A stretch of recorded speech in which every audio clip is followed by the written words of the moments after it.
Hello, social media friends. It is Jeremy Rowland, and it is Sunday, July the 19th, 2026, and this is Driveway with Jeremy, where I sit in my $25 dollar store chair in the driveway of my home, and I talk to you about sports and what it teaches us about life.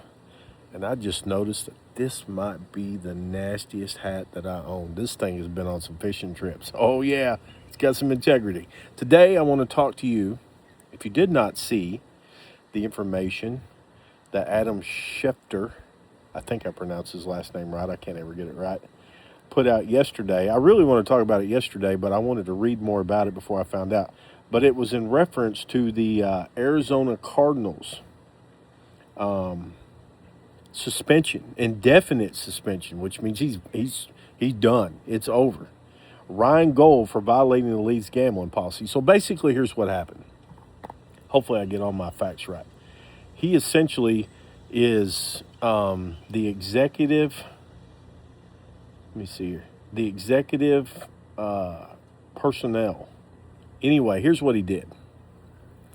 He gave out some unpublic information about the 2026 draft picks, but he also participated in gambling, parlay gambling, with college and the NFL.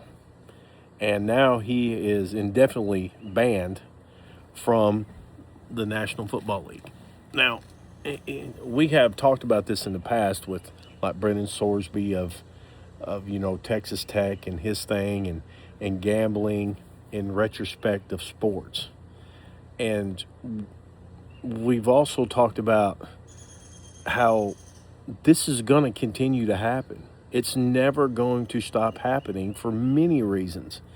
One of the main reasons it's never going to stop is because technology has made it so easy to gamble now. I literally on my phone can gamble on a ping pong game halfway across the world. And this world is all about instant gratification, but we also have addiction problems in this world. Like me, I'm addicted to Diet Coke mixed with cranberry. I've done smokeless tobacco since I was like 12 years old.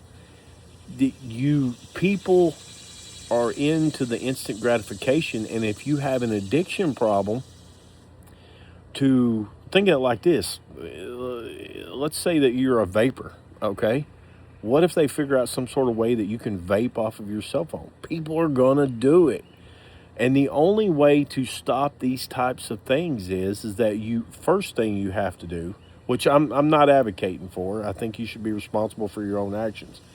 However, back in the day, you used to have to go to quote unquote a bookie, okay? And you had to pay up. Things were done after Monday Night Football. You picked up on Tuesday. You paid out on Wednesdays or whatever. Hey. Anyway, the point is that the first thing you have to stop is you have to stop the player props. Okay, you got to quit. You got to quit with a player having the ability to get one of his buddies to say, "Hey, the over and under on me tonight is 12.5 points." He's just going to ball hog until he gets that 12.5 points, and he's going to rake his money. It's human nature. And in this aspect, if where he really went wrong was when he gave out the player props. But gambling on football and college football, as long as you don't gamble on your own team, I think you're kind of taking away their ability to be capitalistic and gamble their own money. And that's the problem that I see in it is that, but then again, if you've taken a role to where you're a part of an organization, you shouldn't be able to gamble on it. It's a huge problem that I don't think that they'll ever be able to fix because it's been around forever. It's been around forever. Even before technology, you had problems with players getting into debt on gambling and then being compromised to throw games. You've seen it. I've been around a while. I've seen it where, the problem now is that they lose everything, plus their integrity, and this guy doesn't have a job anymore. But what does this teach us about life? You have to make proper decisions.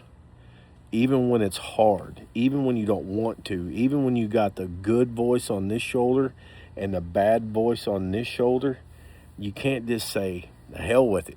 I'm just going to run with it. You cannot do that. Trust me, I've been tempted many a times to just say the hell with it, and I'm going to go fishing without a license, or I'm not going to put a sticker on my boat, or I'm not going to pay the trail fees. I'm just going to run with it. But you're eventually going to get caught. You're going to get caught. And then not only do you have to go ahead and pay it, but then you have to deal with the embarrassment that you are cheating the system. And I hope this gentleman here, as another example, can curb people from not making the wrong decision when it comes to gambling. Never ever gamble if you can't afford to lose what you're gambling. Okay? Don't get mixed up or don't get so deep to where you have to do things that are shady in order to try to get by. And it's the same thing in life. You have to toe that line. You have to toe it.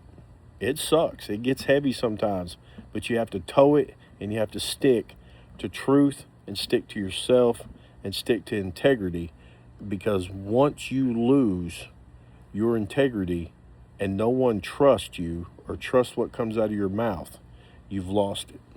I hope y'all have a great rest of your Sunday, and I will see you again tomorrow for another Driveway with Jeremy.